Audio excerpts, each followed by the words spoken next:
دستک دینے کے بعد سلام کا آغاز کرتے ہیں، جواب میں سلام کا جواب دیا جاتا ہے، اور پھر آپ کی زوجہ محترمہ اندر لے جاتی ہیں۔ سب سے پہلے یہی سوال کیا جاتا ہے، اے میری بیوی میرے بیٹے کا حال بتائیے۔ حضرت ابو طلحہ سرکار کی زوجہ محترمہ عرض کرتی ہیں، آپ کے بیٹے کا سانس رک گیا ہے، ٹھہر گیا ہے، آپ آرام کریں، سکون کریں، کھائیں پیئیں، ذرا لیٹ جائیں۔ وہ سمجھ گیا کہ شاید کہ کئی دنوں سے علیل بچہ ہے، اسے سکون آ گیا ہوگا، اسے آرام آ گیا ہوگا، اس لیے وہ بتائی جا رہی ہے کہ اس کا سانس ٹھہر گیا ہے، اس کا سانس رک گیا ہے، وہ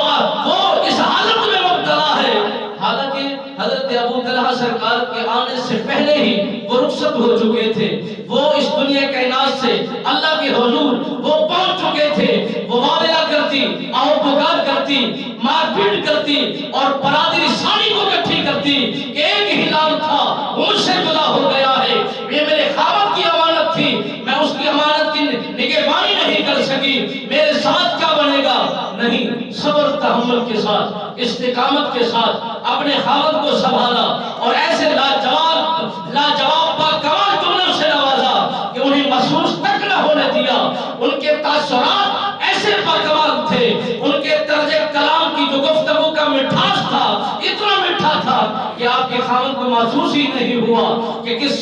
صدمے کے اندر میری بیوی مبتلا ہے اور مجھے کتنا بڑا صدمہ پہنچنے والا ہے۔ کھانا پیش کیا گیا، زوجہ محترمہ نے کھانا کو پیش کیا، آپ نے کھانا تناول فرمایا، بستر تیار کیا، آپ آرام کرتے ہیں، پانی پیش کیا، آپ پی لیتے ہیں، اور جب یہ سارا کچھ ہو جانے کے بعد ساری رات نہیں بتایا، ساری رات نہیں تکلیف دی۔ جب رات کا لمحہ گزر جاتا ہے، آدھی رات ڈھل جاتی ہے، قسمت بدل جاتی ہے، حضرت ابو طلحہ رضی اللہ تعالیٰ عنہ سرکار کی زوجہ محترمہ عرض کرتی ہیں، حضور آپ رسول اللہ کی دربار میں آیا جایا کرتے ہیں، آپ دانشور بھی ہیں، سنجیدہ بھی ہیں، علم بھی رکھتے ہیں، باکمال بھی ہیں، باادب بھی ہیں، یہ بتائیے کسی نے مجھ پر امانت رکھی تھی اور امانت لینے والا میرے پاس آ پہنچا تھا، اس نے مجھے امانت مانگی ہے، کیا اسے میں دے دوں، کیا اسے میں لوٹا دوں؟ آپ کی کیا رائے ہے؟ تو حضرت ابو طلحہ رضی اللہ تعالیٰ عنہ سرکار نے فرمایا کہ کیوں نہیں،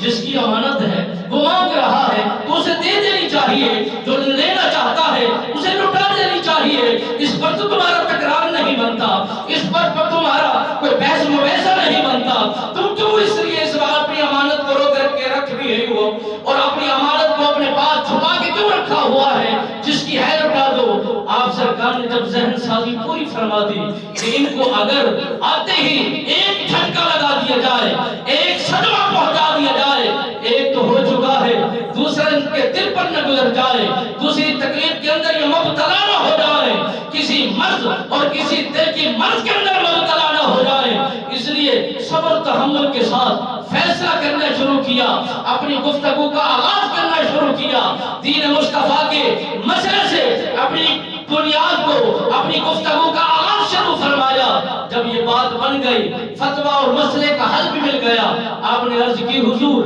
آپ نے میرے پاس ایک امانت رکھی تھی، اپنا بیٹا اور اپنا لال مجھ پر رکھ گئے تھے، مجھ پر چھوڑ گئے تھے، میں نے بہت کوشش کی ہے، بہت سنبھالا ہے، بہت دیکھ بھال کی ہے، طبیبوں کو بلایا ہے، دانشوروں کو بلایا ہے، حکیموں کو بلایا ہے، بہت خرچ کیا ہے، مگر جو اللہ کی امانت تھی اللہ نے بلاوا بھیجا ہے کہ یہ جو امانت میں نے بھیجی ہے میں اب لینا چاہتا ہوں کہ میں اسے دے دیتی یا چھپا لیتی۔ حضرت ابو طلحہ رضی اللہ تعالیٰ سمجھ گئے، عرض کرنے لگے کہ آپ نے بتایا تھا کہ بیٹے کا سانس رکا ہوا ہے، بیٹے کا سانس لمحوں کے لیے بند ہو چکا ہے، یہ بات کیا تھی؟